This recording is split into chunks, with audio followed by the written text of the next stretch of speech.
It's a breezy day outside a warehouse on a pier on the west side of Manhattan. It's September 2001, before 9/11, and before Anthrax showed up in Florida. A group of health officials are setting up hospital beds inside the warehouse. It was the first time, I think, that we were planning to do a large-scale exercise. Dr. Marcy Layton was the assistant commissioner for the health department in New York City. The consequences were quite high if something was released in a place like New York City with the potential to cause, hundreds of thousands or more cases. Which is why Marcy and the team set up those emergency beds all around them. They've been planning a drill for months, and now it's time to set it in motion. It's one thing to sort of talk about it and have a written plan. It's another thing to set this up quickly. All of this was to make sure that they were ready in case of a large-scale biohazard attack, like the release of a lethal toxin, gas, or maybe powder that could kill thousands of people. And one kind of toxin was front and center in her mind: anthrax.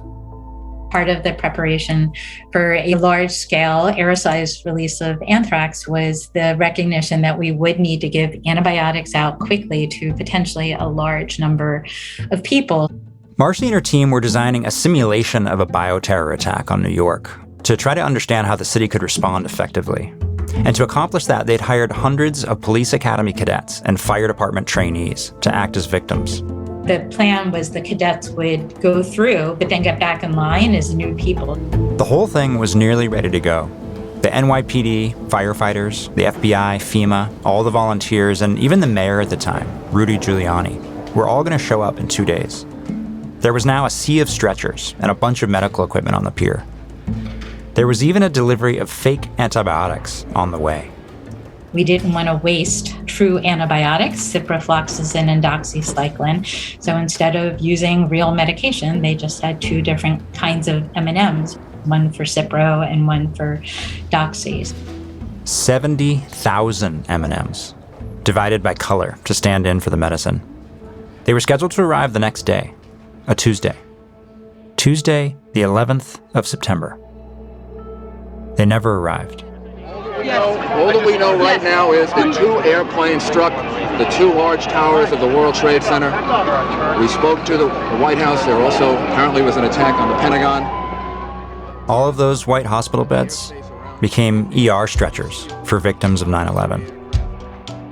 And in the wake of that, Marcy, who'd spent so much time preparing for a hypothetical biological attack, was about to face the real thing.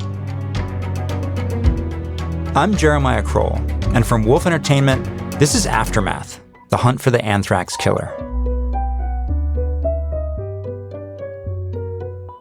Episode 3, Anthrax This. 1 month after the attacks of 9/11, the FBI is caught in a conundrum. 3 people at a news office in Florida have been infected with anthrax. And despite lots of signs that suggest it may have been a second wave attack by Al-Qaeda, the FBI doesn't have any evidence to support that theory. And on top of that, unlike the plot of 9/11, there's no clandestine chatter or public statements that link Al-Qaeda to anthrax. Some people will say, well, then it could have been. It could have been a lot of things, but we don't have any proof that it was. Special Agent Scott Decker is charged with helping find that proof. He's at the center of it all, at FBI headquarters in Washington, D.C.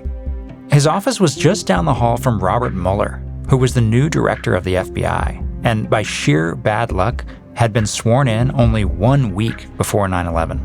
Now, less than a month into the job, he was facing both the 9/11 and anthrax cases, which would soon become 2 of the largest investigations in FBI history. The new director, Mueller, was in a little room off to the side. You could see him in there. I don't think he ever went home. I think he just lived there. But he was bound that no stone would go unturned. But so far, none of those stones are turning up much. All the FBI knows at this point is that a letter with white powder that made its way through that Florida news office may have been what infected the victims. The areas that were highly contaminated were the mail folders, where they would sort the mail. And those were very, very hot. There's something maliciously simple about using the U.S. mail to poison U.S. citizens, much like there was about exploiting American airplanes to crash into American buildings. But was the mail really the delivery mechanism? 1 month after waiting for those M&Ms on September 11th, Dr. Marcy Layton is still bracing the city for a fight against an enemy she can't even see. So I think it was a Friday. It's always a Friday. And so it was like 3:00 in the morning when I got a call from a friend of mine who worked at CDC. Marcy, this is David. I'm calling because the director of CDC wants to talk to you. We're going to call you back in a few minutes. We'll give you a couple minutes to wake up for the call. Marcy's lab had sent out dozens of biosamples in the last few weeks, monitoring for anthrax and other biohazards. And now the phone was ringing before dawn. And I'm like, David, if you're calling me to tell me at 3:00 in the morning that the CDC director wants to talk to me, you're basically telling me the result is positive. Marcy's office had tested a tissue sample from a woman who worked in Midtown. The woman had found a black lesion on her chest. Doctors had been back and forth on what it was. And now the CDC's verdict was in. They took one look at the lesion and were convinced that it was anthrax. Anthrax had gotten through the gates of New York City. Put yourself in Marcy's shoes for a minute. She's been theorizing about hypothetical bioterror attacks for years, planning for a second wave attack after 9/11 for weeks. And now, it's go time. As the city comes to life early that morning, a police car races to pick up Marcy. She opens the car door and finds members of the CDC and the NYPD. She gets in and they speed towards Midtown. We'll never forget it because we went lights and sirens while he was yelling into the microphone for cars to get out of the way. Their destination is in some ways as scary as the anthrax itself. Marcy is racing towards one of the most iconic buildings in New York City, 30 Rockefeller Center, aka 30 Rock. It's a skyscraper full of thousands of people, smack dab in the heart of Manhattan. And on top of that, Marcy's also struck by where in the building the victim worked. NBC News. The fact that it was a media site was really concerning to us. NBC is the second news company to be hit in 10 days, and Marcy worries there could be many more anthrax infections about to show up. She learns the victim here is an assistant for legendary news anchor Tom Brokaw. She'd spilled white powder on herself when she'd opened a letter addressed to Brokaw. Remember that in Florida, the FBI and local investigators had suspected that a letter had been the source of infections, but they'd never found one. So if Marcy, the FBI, and police can find an envelope at 30 Rock, they'd have the case's first physical evidence. So part of the response at NBC that Friday was to try and find what the source of exposure was. So that letter, there was an intensive investigation done by NYPD and FBI. And the CDC and a hazmat team. Together they start scouring the building, looking for that envelope or anything that can tell them how anthrax got inside the building. As they search, NBC finds itself in an unusual spot. Not just reporting the news, but being the news. Somebody want to give me a cue when we're ready, when we're good to go? We all set? Good morning, I'm Andy Lack. I'm with NBC. I'm here with the mayor and with Bob Wright and Tom Brokaw and some of the mayor's key colleagues. This morning, as many of you know now, we received a positive test for cutaneous anthrax for one of our colleagues who works on nightly news. Good evening. Tonight we find ourselves in the unusual and unhappy position of reporting on one of our beloved colleagues who has contracted a cutaneous anthrax infection. The reaction in New York City is bonkers. Another infection, this time at NBC News in Rockefeller Media Plaza. building in Florida was targeted. One man died. 8 days later. It has been, as I'm sure a lot of you know, a very strange day here in New York. Investigators say it's too soon to tell whether the same person is responsible for the anthrax attacks in both Florida and New York. Suddenly today, the anthrax scare that is sweeping this country turned up on its An doorstep. NBC employee tested positive for what's known as cutaneous anthrax. Today, there's been another case of reported a case of anthrax in New York City at NBC News, and it has got to cause concern for our nation. But I want everybody in the country to know we're responding rapidly. What President George Bush doesn't say here, but what many Americans are beginning to fear, is that with anthrax surfacing in both Florida and New York, these exposures aren't accidents. An attack is unfolding. And what no one knows yet is that NBC isn't the only new case. About a week after 9/11, and well before the FBI or anyone knows anything about anthrax in New York or even Florida, someone else also had a suspicious lesion. It was so strange. At first, it was just red and itchy, and then it started to look like white cauliflower. Johanna Huden was 30 years old at the time, and before she got that lesion, before 9/11 happened, she had her dream job, writing a column at one of New York City's fabled tabloid newspapers, the New York Post. I covered drink trends, nightlife trends, and I also sat next to the Cheap Eats restaurant critic. And we'd all get dishes and we'd all kind of share it because she had to try all of the dishes. So it was fun. Then September 11th happened. Suddenly, she and everyone else at the paper was on the 9/11 beat, covering terrorism full time. The newsroom turned into a microcosm of the city itself. It was almost silent.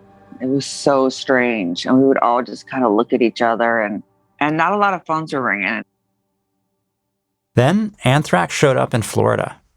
The target there had been a tabloid newspaper, one with big, loud headlines, just like Johanna's paper, the New York Post. People were dying. There was a photo editor in Florida that had dropped dead because of this. I did feel that journalists and reporters and editors even had a mark on their back. What Johanna didn't realize is that by this time, she'd already become part of the story. Because 3 weeks before anthrax even shows up in Florida, Johanna had developed that strange cauliflower lesion. It was about the size of a penny on the knuckle of her right middle finger. It was like nothing I'd ever seen on a human being. And it had this texture to it with these ridges. And then that started to fill with fluid. Still, she went about her business. Remember, this is happening before the case in New York and before the case in Florida. So Johanna's freaked out, but she doesn't know what to make of it. She hopes it'll just go away. But it doesn't. She goes to a doctor. He tells her it's probably a spider bite. He gives her antibiotics and tells her to come back if it gets worse. It does. I was actually at a wedding out on Long Island, and all of a sudden it popped and like this white liquid oozed out all over my hand and the skirt I was wearing, and I thought, that's strange. You know, there's something going on here. Soon, the whole midsection of her middle finger is black and raw. Johanna goes to the emergency room. So a doctor came in to examine me. Again, looked at it quite a while, but didn't biopsy it or anything. And then he said he was going to remove it. And they didn't give me any anesthesia, I guess because it was necrotic. Yeah, they just took it right off. After that, she thought maybe she'd put the whole strange infection thing behind her. But less than a week later, on Friday, October 12th, Johanna is working late at the New York Post. You know, I had my back to the TV. You always have the TV going on in the newsroom. It wasn't until I was sitting in the newsroom and the NBC case broke. Tonight we find ourselves in the unusual and I just slowly turned around and started watching, and my heart started pounding. I was like, that's exactly what I had. She's terrified. She's had symptoms for weeks. Johanna rushes back to the ER, but the hospital is now packed with people, many panicking that they have anthrax. Once she finally gets in to see a doctor again, he's got a very different take than her last visit. And he's like, you know what? I think that spider bite you had was anthrax. This doctor sends a biopsy for testing to confirm his suspicions. Until then, he can't say for sure it's anthrax because previous doctors had already cut out the lesion. But Johanna, she's got no doubt. You know, my skin had turned black. So it just shifted everything I saw and everything I touched, and it was terrifying. The doctor had prescribed the only antibiotic that might help her. By now, it's the middle of the night. She heads out to find it. I ended up going to a 24-hour Duane Reade in Midtown Manhattan to try to get Cipro. The pharmacy is packed with people scared about anthrax. They're also trying to get Cipro. It was going on and on. I was there for an hour. And finally, I was like, look, I have anthrax. I need Cipro. And it was like a real New York moment. People were like, give the girl the Cipro. They bump her to the front of the line. And finally, she gets the Cipro. But now, on her way back home, she's consumed by the thought of what else might be contaminated. I mean, anthrax spores? I was worried that they would be in my house or in my hair or on my body or, God forbid, in my boyfriend's house. And it's just this absolutely warped reality where you're looking at your coffee table and you're wondering if it could kill you. The fear that she's feeling now is the same fear gripping New York, now that everyone knows anthrax has hit the city. What started as hope that this might be an isolated incident in Florida has turned into the grim realization that once again, the nation is under attack. And no one knows where the next trace of white powder will appear, or who will be the next to get sick or die.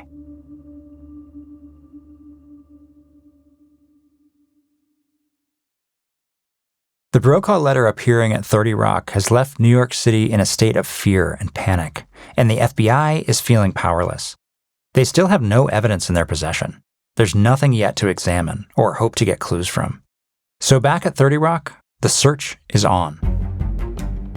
A CDC agent and a security director are now going through the building floor by floor, literally asking everyone where suspicious mail might have been sent.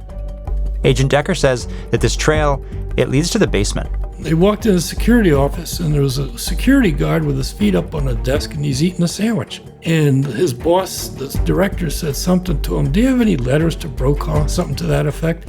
And he reached into the drawer of the desk, and he pulled out a plastic bag, and there was an envelope in there, and it was addressed to Tom Brokaw.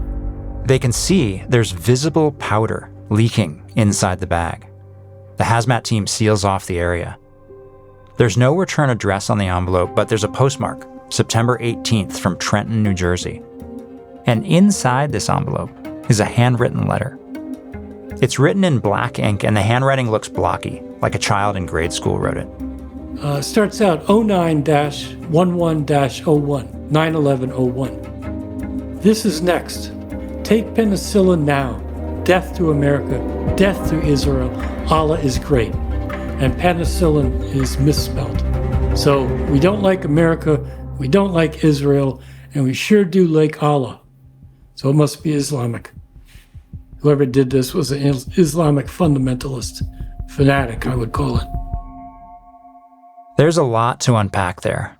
But right at this moment, they have a baggie with possible anthrax sitting in it. They need to know what they're dealing with. So Decker's colleague from the CDC packs it up carefully and gets it to the lab for testing. They blew what we say blue light. They got a police car and a blue bubble and a siren, and they took it to the Manhattan Laboratory of Public Health. And they said, could you analyze this for anthrax? I think this powder may be anthrax powder. And then they wait. And about midnight, he gets a call. This letter is zillions of spores. There's zillions of spores in here. Those are his exact words, zillions. It was a very big deal, investigatively for us. The FBI now knows for certain that anthrax is being distributed on purpose. It was the first letter tied to the anthrax mailing. Finding it proved that it was an act of terrorism.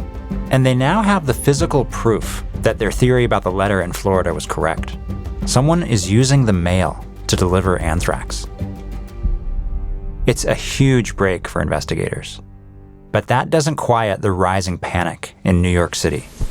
Since this morning at 7 o'clock, we've had 122 calls for suspicious packages. In New York yesterday, there were 84 anthrax emergency calls in just 7 hours. The mayor tried to reassure the population this was just an isolated case. It is likely that this issue all began way back on September 25th.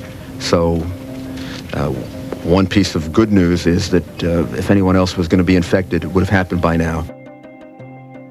That reassurance was short-lived. We did find a second case relatively quickly. The person who actually opened most of the letters, had a lesion that was not obvious. That was the second case at NBC. And that same Friday afternoon, while this is all happening at NBC, at ABC, a producer's 7-month-old son who had a sore on his arm after visiting the office a couple of weeks earlier now tests positive for anthrax. At CBS, a news aide who had a mark on her face also tests positive.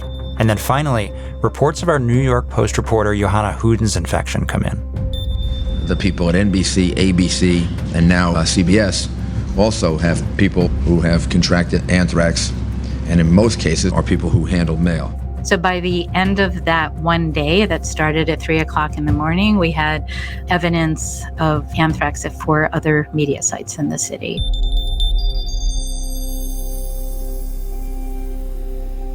With the infections mounting, the only shot at stopping them is now finally in the hands of the FBI. They've got the letter and the envelope from NBC, the one with zillions of spores, which means they have access to a bunch of new forensic clues. We had handwriting, ink analysis, possibly hairs and fibers inside the envelope. Maybe a particular type of ink would have been used that wasn't so common. Maybe the guy licked a stamp, maybe human DNA. There's also the language. Allah is great and Death to America certainly make it seem like it was written by an extremist, maybe even someone from Al-Qaeda. But for Decker, it's what's leaking out of the envelope that has the biggest possibility for clues. Now we had an actual letter filled with anthrax. And something about the powder itself catches his eye. It was crude stuff, crude powder. It wasn't really a powder, it was more like sand, I guess. It didn't aerosolize very well, if at all. But it could grind into your skin pretty easily. So if I open a letter, it falls on my desk, and then I lean on my desk to use the computer, I'll probably pick up cutaneous anthrax. Decker didn't see the anthrax from Florida. Remember, they hadn't found any physical evidence for that case. But he knows that victim had died from inhaling it. That anthrax had to have been lighter than this, a finer powder, something that could float through the air. I'd tell people, think about when you pour oatmeal into a bowl, you get a puff of little smoke. Some of the oatmeal is so fine, it goes up into the air in your kitchen. That's what these spores do. So given the different consistencies, was this grainy anthrax made by the same person? The FBI hopes to figure that out by analyzing it under a microscope. And right away, they find a clue. When we did the strain typing, it was the Ames strain. The Ames strain, the same strain that was found in Florida. That suggests that though there are two different textures, it might, in fact, have been made by the same person. They'd need to try and match the DNA to know for sure. We all agreed on genetics. We said, yeah, tracking the DNA, that just might do it for us. We knew that if we're going to solve this thing, that was our best shot at it. But there were two problems. That kind of DNA analysis that could trace an anthrax strain's precise genetic makeup still didn't exist yet. The other problem? At that crucial moment, there was a major mishap in the lab. They contaminated the lab in Manhattan with the Brokaw letter, with the powder. It got out of the safety cabinet and spread around the lab. I don't know where, but floors, desks, somewhere. They contaminated the laboratory, and they had to shut the laboratory down. We had hardly any of the powder left, and I think somebody lost their job over that. It takes weeks of cleaning and revalidating protocols. That mistake is an unbelievable setback for the FBI. Agents have so little powder left to analyze. But there's at least one lead they can still follow. I remember sitting down with one of the FBI laboratory bosses, and we said, well, we have this letter now, and we'd sure like to look for fingerprints. How are we going to do that? This is pretty dangerous stuff. I said, we're going to have to neutralize the little bit of anthrax that's left there. We're going to have to kill it before we can analyze anything in this letter. If he wants to analyze the letter, Decker has to destroy any remaining anthrax to make sure it doesn't infect anyone in the forensics lab. We said, well, we got to do it because we got to look for fingerprints. Much like cancer treatments use radiation to damage the DNA of cancer cells, the FBI lab uses radioactive cobalt-60 to deactivate the anthrax spores. It works, so they're finally safe to examine the envelope for a print. And the result is nothing. No legible fingerprints on the letter or envelope. One fingerprint found in the database of the FBI, and the case would have been solved probably. All they've got is the mechanism by which anthrax has been infecting people, the mail. They finally know the how, but the why and critically the who still remain mysteries. Once we found out it was Ames, we did not know how widely that existed in laboratories. We didn't know how far it had spread in other research laboratories in this country and the world. And that was a big, big question for us in October of 2001. Part of that big question, really the biggest part of that big question, is whether one of those labs is linked to the Middle East. So far, the FBI has no evidence to point the finger at Al-Qaeda. But the White House doesn't hesitate. One of President Bush's cabinet members says that, given the timing, he thinks it beyond coincidence that these attacks are not linked to the Al-Qaeda network. For weeks, the public message in Florida had been isolated incident and no connection to terrorists. But now that New York is under attack, things change. The American people need to go about their lives. We cannot let the terrorists lock our country down. The New York Post takes that cue and runs with it. What happens next is not something Johanna Huden likes to discuss. It was such a pitiful moment, and I felt like I'd totally been used. It took weeks before she would even talk to us, and months to agree to be interviewed. Here's why. She told us that the trouble began a day or two after she had that blister removed. That her editor saw the bandaged finger and got an idea. A way to bring Johanna and the New York Post right into the anthrax story itself. They wanted me to write a piece. The piece was a short first-person article about being infected with anthrax. I didn't see the copy before it went out. The article and Johanna's photo go on the front page, full cover of the New York Post. It's her face, and in the foreground, her bandaged middle finger sticking up. There's a headline, huge, in bright white letters, that says, "Anthrax this." And here I am on every corner of New York, on every newsstand, and on TV over and over and over again, giving the finger to Osama bin Laden. I mean, you look up and see your photo, and not only do you see your photo, but you see yourself flipping the bird on the cover of the New York Post. And along the bottom, there's a subtitle that reads, "Stricken New York Post Girl's Message to the Terrorists." A full half of the cover is Johanna's face. She's looking directly at the camera, with her forearm raised, her middle finger pointing at the sky. So yeah, it looks a lot like she's flipping off Osama bin Laden. The New York Post didn't respond to our request for comment. As for Johanna, she hadn't looked at the piece she wrote for years.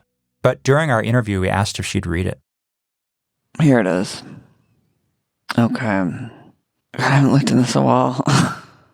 It's crazy. Fighting words. It ends like this. I'll be okay. Am I quitting my job? Am I leaving town? Absolutely not. I've been kicking butt in this town for 7 years, trying to make it as a journalist in the biggest and best city in the world, and I will. Too bad, Osama. I didn't write the last line. Johanna says there are a few things wrong with this article. First, it wasn't what she wrote. She never mentioned bin Laden. She says her editors changed it, making it sound like she personally made nasty accusations against him. And the even bigger surprise was the photo. I asked if my head was going to be in the picture, and they said no. They said my face wouldn't be in it. I thought it was some sort of close-up of my finger that had this cast on it. And then it was on the front page of the New York Post. And I was furious. Because it looks like she's now personally antagonizing the terrorists. I literally thought that some jihadist was going to scale my fire escape and come and just slice my throat. I'm not kidding. Today, if that sounds a bit over the top, it's not. In New York, like many places after 9/11, honestly, anything seemed possible. Planes had just been flown into skyscrapers. Letters with anthrax were showing up seemingly everywhere. The question, what's next, was on everyone's mind. I was terrified because I'd actually named my boyfriend at the time, who later became my husband. Johanna's worst fears never came true. No one ever harmed her, at least not physically. I was this kind of minor player at this newspaper, and then to see my face everywhere. I mean, this was supposed to be a stepping stone to like the New York Times or something like that. And here I am, preserved forever. It'll follow me forever. Despite what the ending of her article says about not leaving, Johanna did quit her job. And she did move away from the city of her dreams. So Johanna survived the anthrax infection itself. But what started as that little blister, it took a toll. For the FBI, by that mid-October weekend in New York, things had gone from bad to shit show. A few cases in Florida had now been joined by 5 more in America's densest city. And Decker and the FBI are nowhere close to finding out who's doing it, much less stopping it. The anthrax sample they had was contaminated, they haven't found any fingerprints, and all they've got is an empty envelope and a letter. And they know that the perpetrator has the entire US mail system at their disposal. The only question is when and where will the next letter show up? And how can they possibly stop it? The FBI couldn't know it, but one more thing happened on that wild Friday, October 12th. That same day that all those new cases of anthrax were found in 30 Rock and all around New York, down in Washington, D.C., an intern inside the nation's capital finds a letter with blocky grade school handwriting at the top of the mail stack. She doesn't open it yet. There's so much mail. It's going to have to wait until Monday. Next time on Aftermath, the hunt for the anthrax killer.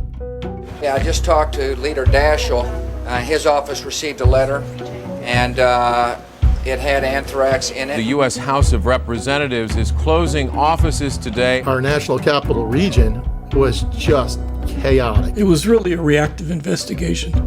There was no proactive. There wasn't time. 2 deaths might have been prevented if officials had respected workers' requests for earlier testing. Why the postal workers were not immediately told to go home. Like so many instances in this country, we don't get anything done until we have a crisis. Now we have a crisis. If the terrorist intention is to spread fear and panic, then sending anthrax here to the very seat of government is certainly having that effect.